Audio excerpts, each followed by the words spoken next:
الحمد لله رب العالمين، والصلاة والسلام على رسوله الأمين وعلى آله وصحبه أجمعين. أما بعد، درسينا maanta wuxuu ku saabsan yahay isnaadu الضمائر إلى الفعل الأمري.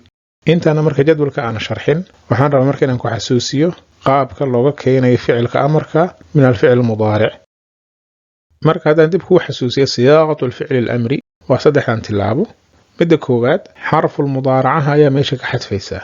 هذا مثلا تذهب، التاء وحكمتها حروف آنيت اسك حذف. تلعبد اللبات تسكين الحرف الأخير وفعل كآخر إن السكون سارتي ومركو صحيح يحي. هاتوسا صحيح هينا بدل كسكون كحنقنا حذف كاسنا مركا اللبويا حذف حرف علة يحذف النون. تلعبد صدحات حويا إضافة همزة الوصل. هذا مثلا تذهب، الذال وفاء الكلمة سكون بصارا. marka maadaama sukuun uu saaran yahay xarf المضارعة markaad goysid kuma dhawaaqi kartid sukuunkaasi, marka waxaad u baahan tahay inaad keentid hamzatul wasl idhab. laakiin haddii faa الكلمة ay tahay mutaxarrik sida daxraja yudaxriju daxrij, uma baahnid. marka labadii hore ayaa kugu filan, xadfu xarf المضارعة iyo taskiinu الحرف الأخير.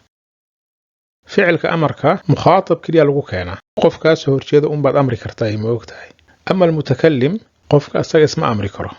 ama alghaa'ib qofka maqan ma amri kartid, allaahumma in aad fariin u diraysid. maalan waxaa leedahay liyafcal kada, sidaa iyo sidaa ha sameeyo.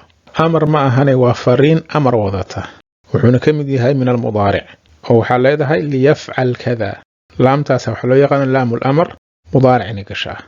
marka u fiirso, hadduu mukhaatabka yahay mufrad mudakar waxaad leedahay idhab. asalka marka idhab waxay ahayd tadhabu. mufrad muannath ah waxaad leedahay idhabi. asalka wuxuu ahaa tadhabiina.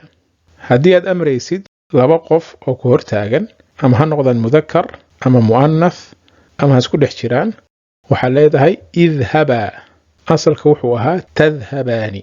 jamaaca mudakar ah waxaad leedahay idhabu.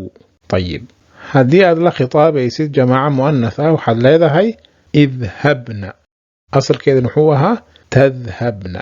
qaabkaas ayaa marka ficilka amarka loo sameeyaa: idhab, idhabi, idhaba, idhabu, idhabna. halkaana marka waxaa noogu dhammaaday qaybtii labaad, tasriifu alafcaali min xaysu asiiqa. waxaa xigi doona insha allahu tacaala tasriifu alafcaali min xaysu asixatu walictilaal.